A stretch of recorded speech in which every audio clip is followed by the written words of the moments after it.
बिस्मिल्लाहिर्रहमानिर्रहीम। अस्सलाम वालेकुम नाज़रीन, आप यूट्यूब चैनल देख रहे हैं। मैं इमरान खान हूँ। बिलाखिर इमरान खान साहब की बहनों को खुद ही निकलना पड़ा अपने भाई के लिए, और मैं दो स्टेटमेंट्स आपको याद दिला दूँ इमरान खान साहब के, क्योंकि उन दो बयानात के बगैर ये जस्टिफाई नहीं होगा। पाकिस्तान तहरीक इंसाफ जो मरूसी सियासत के इंतहाई खिलाफ है, और ये जमात जब बनी तो इसके सबसे बड़े नारों में से एक नारा था कि मरूसी सियासत नहीं होगी।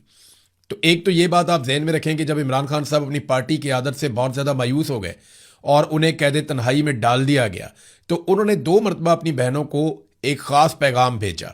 भेजा तो बार बार, लेकिन दो ख़ास पैगाम हैं। एक, इमरान खान साहब ने कहा कि मेरी बहनों को कहो कि जितनी जल्दी हो सके मुझे आकर मिले। ये वो आखिरी पैगाम है जो बाहर आया इमरान खान साहब की ज़बानी, और ये मैंने रिपोर्ट किया था और उसके बाद इसकी तस्दीक भी हो गई। दूसरा एक पैगाम इमरान खान साहब ने अपनी बहनों के लिए भिजवाया था जेल में से, जब उनकी मुलाकातें बंद होने के करीब पहुंच गई थी। तो इमरान खान साहब ने कहा था कि मेरी बहनों से कहो कि मेरे लिए आवाज़ उठाएं, क्योंकि उन्हें इस बात की समझ आ गई थी कि पॉलिटिकल लोगों को मिलिट्री एस्टेब्लिशमेंट ने बहुत हद तक दबा दिया है, और अब किसी भी लेवल तक अगर कोई जाएगा इमरान खान साहब के लिए तो वो या पाकिस्तान के अवाम है या इमरान खान साहब की बहनें। तो उन्होंने दो मरतबा अपनी बहनों को ये पैगाम भेजा, और उनकी बहनें बार बार अडयाला जेल के बाहर आती रहीं। उन्होंने सारी कोशिश की, बार बार पॉलिटिकल पार्टी को बुलाती रहीं। जिन लोगों ने इमरान खान के नाम के ऊपर वोट लिए और वो इक़्तिदार के मज़े ले रहे हैं, उन तमाम लोगों को इमरान खान की बहनों ने बार बार मुलाकात करके मिन्नत की, तरले किए, उनको समझाया, उनको बार बार बताया, उनका फ़र्ज याद दिलाया, इमरान खान के पैगामात उनको बार बार पढ़ के सुनाए, लेकिन उन्होंने हिम्मत नहीं की, वो लोग निकले नहीं। तो बिलाखिर इन खवातीन को अब खुद निकलना पड़ रहा है। अलीमा खानम साहिबा पहुंची खैबर पख्तूनख्वा में, और यहां से उन्होंने आगाज किया है। अकराम के इलाके में हज़ारों लोगों ने उनका इस्तकबाल किया। तैमरगढ़ में गई, वहां पे भी बहुत ज़बरदस्त उनका जो इस्तकबाल है वो हुआ है। अब वो चित्राल की तरफ जा रही हैं, वहां पे वो एक तहरीक चलाएंगी। खैबर पख्तूनख्वा से वो तहरीक चलाती हुई बज़ाहिर ऐसे दिखाई देता है कि फिर वो पंजाब में जाएंगी, वहां पर तहरीक चलाएंगी। और कोशिश ये है अलीमा खानम की, ये तीनों बहनें मिलकर इस तरह का एक मोमेंटम बिल्ड करें कि दबाव डाला जा सके मौजूदा हुक्मरानों के ऊपर। अब सियासी लोग कर दे ही रहे। पहले आप सुन लें कि अलीमा खानम ने कहा क्या। एक तो जो ये मंसूबा बनाया जा रहा था, मैंने आपको पहले बताया था कि पार्टी के अंदर ये सोच पैदा हुई थी और इसके बारे में बार बार बात की गई थी कि बड़े पैमाने पर एहतजाज शुरू किया जाए और एक तहरीक शुरू की जाए, और उसके लिए डेट रखी जाए 5 अगस्त।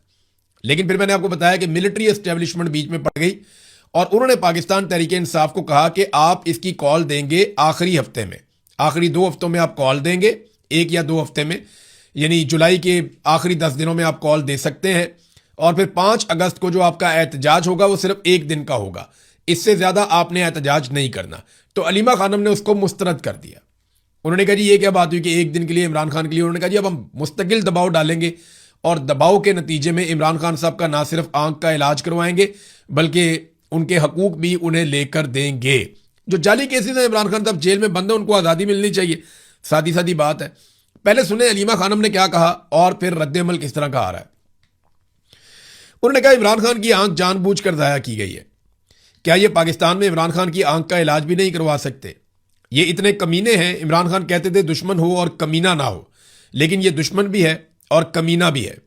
उन्होंने जानबूझकर कैद तन्हाई में रखा हुआ है। फैमिली की अव्वलीन तरजीह इमरान खान का इलाज है। इमरान खान ने कहा हुआ है कि जिद्दोजहद इबादत है, इस जुल्म के खिलाफ खड़े होना है। इमरान खान को 8 महीनों से कैद तन्हाई में रखा हुआ है। इमरान खान कैद तन्हाई में है क्योंकि ये इमरान खान से खौफ खाते हैं। इमरान खान से ये खौफ इसलिए खाते हैं क्योंकि इमरान खान अवाम की आवाज़ है। वक्त आ गया है कि अब जब हम निकलेंगे तो वापस घरों को नहीं आएंगे। अडयाला में जा जाकर पंजाब के लोगों का खौफ भी खत्म हो गया है। खैबर पख्तूनख्वा पहले जिम्मेदारी लेगा और फिर पंजाब भी उसके साथ निकलेगा। इमरान खान ने कभी नहीं कहा कि मेरे लिए भीख मांगो। इमरान खान ने हमेशा यही कहा कि मैं जेल में मर जाऊंगा लेकिन यजीद के सामने सर नहीं झुकाऊंगा। इमरान खान के लिए दबाव बढ़ाना होगा। तहरीक का मकसद दबाव बढ़ाना है। जब हम सुनते हैं कि बातचीत हो रही है, ये लोग भीख मांग रहे हैं, किस चीज की भीख मांग रहे हैं, किस चीज की बातचीत कर रहे हो? 80% पाकिस्तानी इमरान खान के साथ खड़े हैं। पहले अपनी ताकत तो दिखाओ, फिर बातचीत करना। बातचीत ताकत की पोजीशन से करो। ये बात बिल्कुल ठीक है। देखिए, जब आपके साथ इतनी बड़ी पॉलिटिकल पार्टी है, इतनी बड़ी तादाद में आपके साथ पब्लिक है, तो आपकी पोजीशन हमेशा बेहतर होती है। एक बात मरियम नवाज ने कही थी, नवाज शरीफ भी ये बात कहते थे कि पहले मुजामत होगी तो फिर मफामत होगी। जब आप ताकत की पोजीशन में बैठते हैं बात करने के लिए, जैसे ईरान बातचीत करने के लिए बैठा तो टेबल पे उसने बहुत कुछ हासिल किया। कमजोरों के साथ तो कोई बातचीत भी नहीं करता, हासिल क्या करना है। इमरान खान ने 1 साल कबल कहा था कि खैबर पख्तूनख्वा में अपनी तंजीम को मजबूत करो। सुहेल अफरीदी को स्ट्रीट मूवमेंट का कहा था।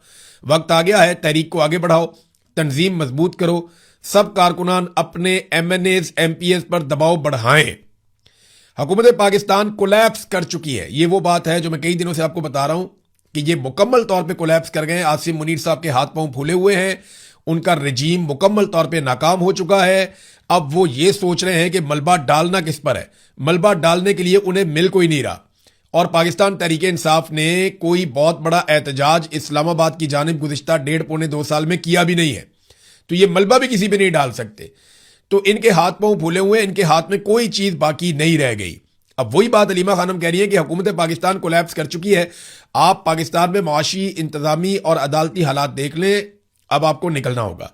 इससे पहले MNAs MPs को जाकर कहें आप आगे बढ़े, हम कारकुनान आपके साथ हैं, आपको इमरान खान के लिए निकलना होगा।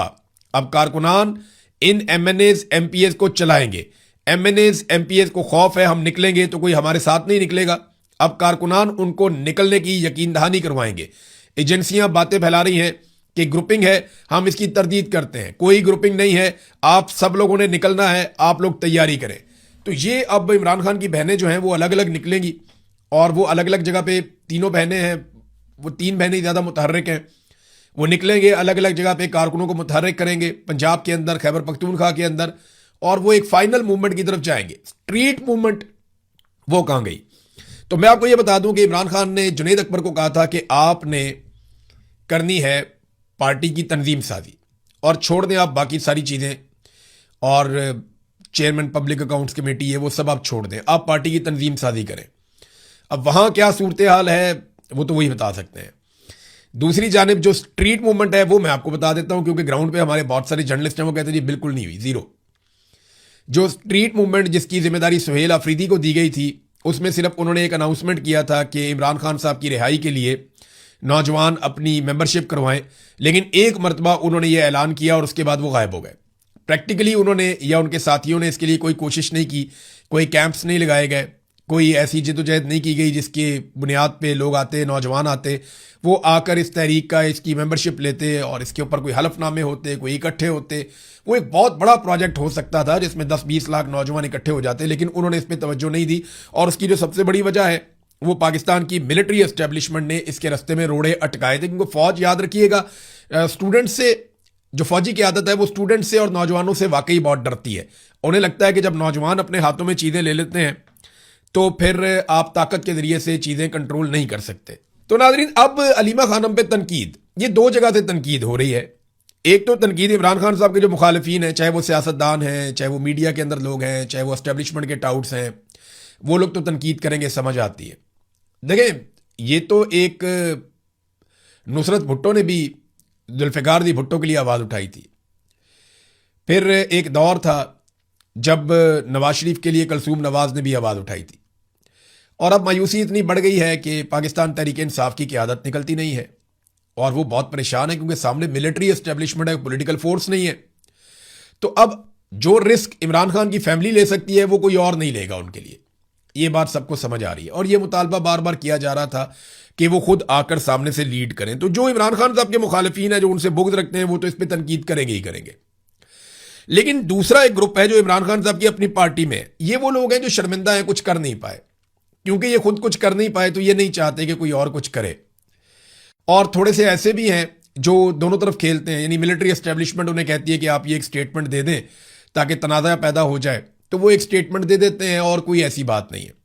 लेकिन क्या इससे तहरीक रुकेगी? देखें, अगर अलीमा खानम को गिरफ्तार ना किया तो जितना मेरा पॉलिटिकल एक्सपीरियंस है, मैं आपको एक चीज़ तो कंफर्म बता देता हूं, अगर अलीमा खानम को या इमरान खान की बहनों को गिरफ्तार ना किया गया मिलिट्री एस्टेब्लिशमेंट की जानिब से, तो ये तहरीक बहुत बड़ी हो जाएगी और आप आने वाले दिनों में बहुत बड़े बड़े जलसे और जुलूस और इज्तिमाआत आप देखेंगे। पाकिस्तान तहरीक इंसाफ अपनी पूरी ताकत लगा के अगर मुखालफत भी करना चाहती है ना, तो वो करके देख ले।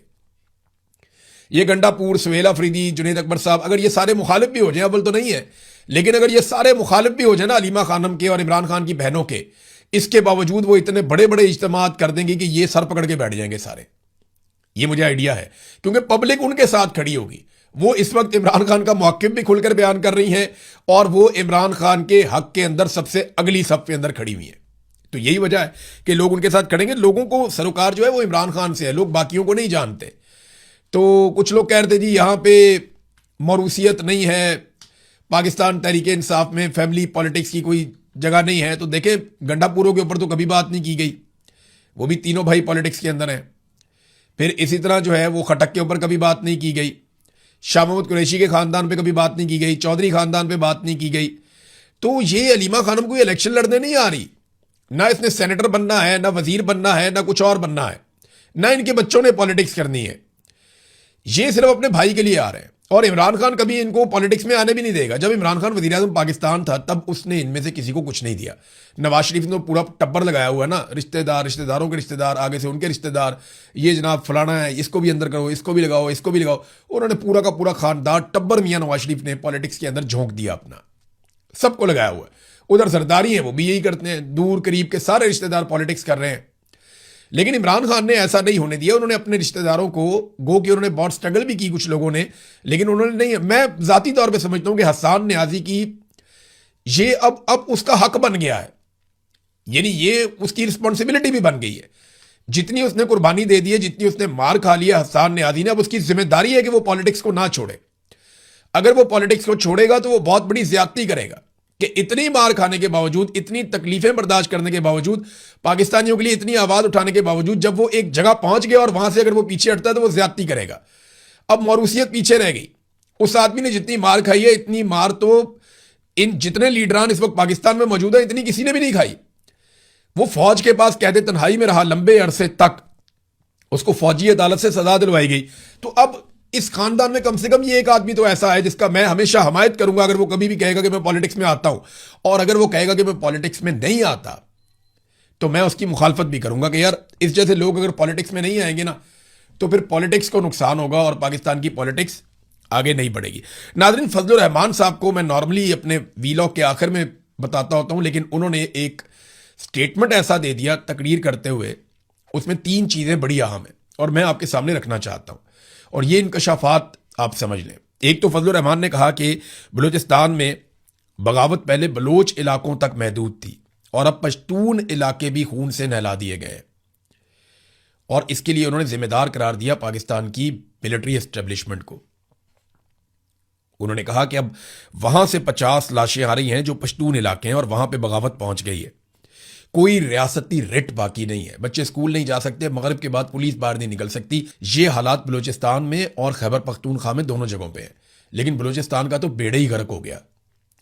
फजलुर रहमान साहब ने दूसरा इंकशाफ किया कि हमें कहा जा रहा है कि हम लश्कर बनाकर निकलें, हथियार उठाकर निकलें। उन्होंने कहा जी हमने तो इनकार कर दिया कि हम हथियार उठाकर नहीं निकलेंगे, आप हमें लड़वा देंगे, फिर आप बीच में से निकल जाते हैं।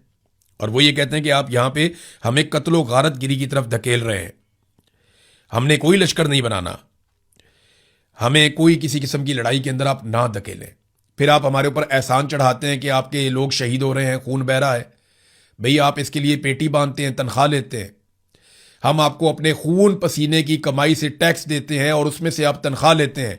तो आपको जिस काम के लिए तनख्वाह दी जाती है आप वो काम करें, अपने खून का एहसान हमारे ऊपर मत डालो। ये फजलुर रहमान साहब ने कहा क्लियर अल्फाज में। ये बात अगर कोई पाकिस्तान तरीके इंसाफ का आदमी कहता तो उसको इंडिया का एजेंट करार दे दिया जाता, लेकिन फजलुर रहमान साहब को इतनी तो छूट है।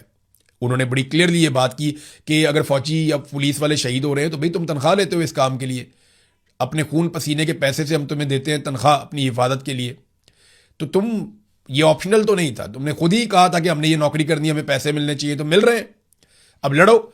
हमें क्यों कहते हो कि लश्कर बनाए और बना के बंदूकें उठा के असला हम इनके सामने मुकाबले में आ जाएं, आप निकल जाएंगे, हम यहाँ कत्लो गारतगिरी में मारे जाएंगे जैसे हमेशा होता रहा। तो फजलुर रहमान साहब ने ये बात की। और तीसरी बात जो फजलुर रहमान साहब ने की, उन्होंने कहा जी अगर इलेक्शन लड़ना है ना तो वर्दी उतारो और आ जाओ मैदान में, पता चल जाएगा कि आपको कितने लोग वोट देते हैं और कितने लोग आपको मुंतखब करते हैं। फजलुर रहमान साहब ने ज़रा थोड़ी सख्ती कर दी वर्दी उतारने की बात। मैं चैलेंज करता हूं कि आसिम मुनीर साहब फील्ड मार्शल भी रहे, यूनिफॉर्म भी पहने और इलेक्शन लड़े इमरान खान के मुकाबले में। इमरान खान के क्या, यास्मीन राशिद के मुकाबले में, वो भी छोड़ें आप, सनम जावेद के मुकाबले में इलेक्शन लड़े। सनम जावेद भी मेरे ख्याल में बहुत टफ हो जाएंगी। चलो कोई और सोच लें, आप लोग बता दें। Field marshal Asim Munir uniform पहन के पूरी ताकत इस्तेमाल करके एक फ्री एंड फेयर इलेक्शन लड़े, अपने सारे वसाइल इस्तेमाल करें सरकार के, लेकिन इलेक्शन का रिजल्ट पब्लिक के वोटों के जरिए आना चाहिए। हल्का भी खुद ही चुन लें, शहर भी खुद ही चुन लें।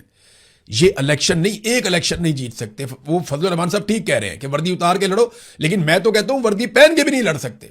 ये सिर्फ बंद कमरों में बैठ के इलेक्शन चोरी कर सकते हैं और कुछ नहीं कर सकते। खैबर पख्तूनख्वा में बहुत सारे ऑपरेशन की इतलात आ रही हैं। इसके बारे में खैबर पख्तूनख्वा की हुकूमत ने एक तरदीद जारी की है और पीटीआई खैबर पख्तूनख्वा ने इसको शाया किया है। वो ये कहते हैं कि किसी नए फौजी ऑपरेशन की मंजूरी नहीं दी गई, सोशल मीडिया के दावे बेबुनियाद हैं। बजट की मद में मुख्तस फंड हंगामी सूरत हाल, कुदरती आफात, नकल मकानी और रिलीफ समेत मुख्तलिफ इंतजाम के लिए होते हैं। उन्हें किसी नए ऑपरेशन से जोड़ना हकायक के मुनाफी है। वो ये कहते हैं जनाब हम कोई किसी किस्म का कोई ऑपरेशन नया नहीं होने दे रहे। मेरा एक सादा सवाल है कि एक कानून है खैबर पख्तूनख्वा में, action in aid civil power, जिसके तहत फौज मिलिट्री ऑपरेशन करती है खैबर पख्तूनख्वा में। ये इजाफी इख्तियारात हैं जो पाकिस्तान की फौज को खैबर पख्तूनख्वा में दिए गए हैं, बाकी सूबों में नहीं है। मेरा सवाल यह है कि सुहेल अफरीदी की हुकूमत ने आते ही अनाउंस किया था कि हम ये कानून खत्म कर देंगे। इस कानून को खत्म करने के लिए उन्होंने अभी तक क्या किया? देखें, अदालत के अंदर तो इनके पास बहाना है ना कि हम जाते हैं, अदालत हमारी रिट वापस नहीं ले रही, हमने अपील की हुई थी, वो अदालत हमारी अपील वापस नहीं ले रही। वह 100 रस्ते और हैं। आप चुप करके बैठ जाएं, अदालत भी चुप करके बैठ जाए, तो आप मिलजुल के मैच खेलते रहें, तो वो तो एक अलग बात है। लेकिन आपके पास 2/3 अक्सरियत है खैबर पख्तूनख्वा में, आप जब चाहें इस कानून को दोबारा कानून साजी से खत्म कर सकते हैं। लेकिन आपने अभी तक action in aid civil power कानून को खत्म नहीं किया, जिसके तहत यहां फौज ऑपरेशंस करती है खैबर पख्तूनख्वा में। ये इजाफी इख्तियारात हैं जो फौज को दिए गए। तो दावे इन्होंने बहुत बड़े बड़े किए थे, लेकिन काम इन्होंने कुछ भी नहीं किया। हमारे ऊपर ना ये बहुत बड़ा बोझ बन गया, ये ऑपरेशन, ये हर चीज को डंडे के साथ संभालते हैं। मैं आपको एक और चीज बताता हूं, मैंने आपको पिछले दिनों बताया भी था, लेकिन कुछ तफसीलात मैं आपके लिए लेकर आया हूं। ये एक पाकिस्तान के अंदर प्रोजेक्ट है बहुत बड़ा, आपके बिजली के बिल के अंदर आता है नीलम जेलम सरचार्ज। अब ये Neelum Jhelum hydro power project है, इसके जो सरबराह हैं वो भी एक lieutenant general retired Mohammad Saeed साहब है। कोई इनसे पूछेगा कि इन्होंने अरबों रुपए ज़ाया किए, वो पैसे कहां गए? ऑडिटर जनरल ऑफ पाकिस्तान के मुताबिक 30 अरब रुपए का इन्होंने खसारा कर दिया इसी एक प्रोजेक्ट के अंदर, और पावर हाउस बंद होने से प्रोजेक्ट को 100 अरब के लगभग का नुकसान हुआ है। यानी आप अंदाजा करें कि 100 अरब से जायद का इन्होंने नुकसान कर दिया पाकिस्तान का। लेकिन क्योंकि ये एक lieutenant general retired Mohammad Saeed साहब हैं, इसलिए इनसे पूछ कोई नहीं रहा। इसका एक हेडरेस और एक टेल रेस है। ये एक टनल है, टनल का एक हेड है, एक टेल है, ये दोनों जगह से गिरी है।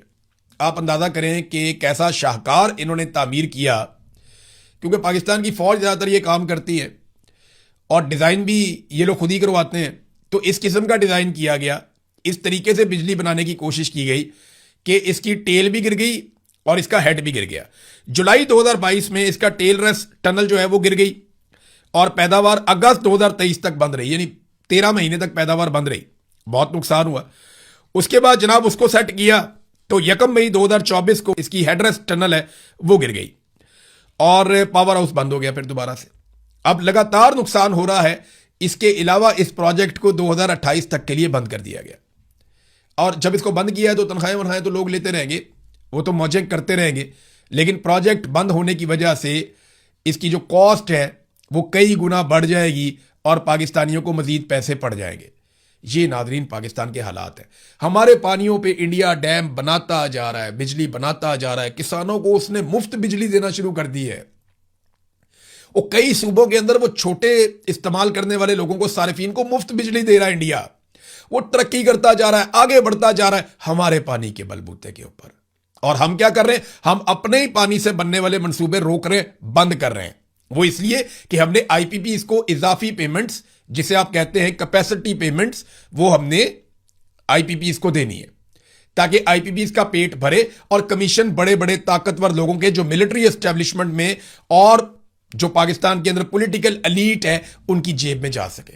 वो पैसा बनाने पे धड़ाधड़ लगे हुए हैं। इंडिया अपनी आवाम का सोच रहा है और हमारे लोग किसका सोच रहे हैं? अपना और अपनी नस्लों को और अपनी जेबें भरने का सोच रहे हैं। एक स्टेटमेंट मैं आपको दिखाता हूं, ये ढीठ कितने हैं लोग, आप ये देखें।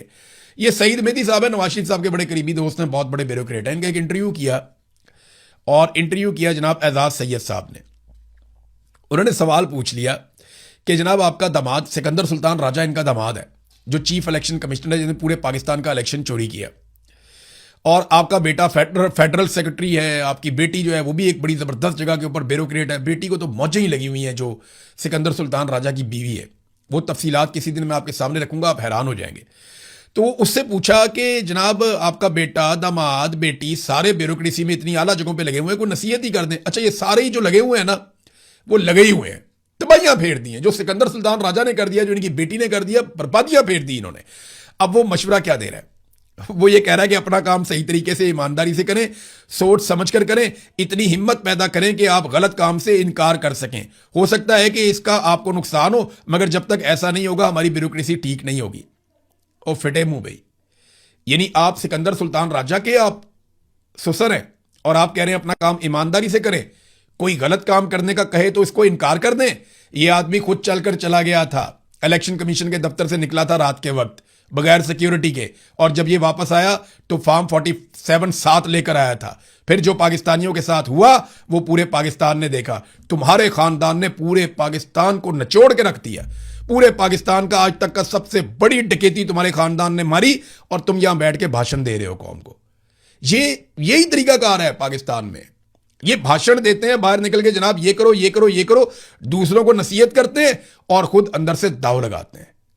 इसी वजह से आगे नहीं, इनकी शक्लें पहचाने, पाकिस्तानियों को चाहिए इनको पहचाने और इनको इनकी औकात बताएं। अब तक के लिए इतने, अपना ख्याल रखिएगा, अपने इस चैनल का भी। अल्लाह हाफिज़।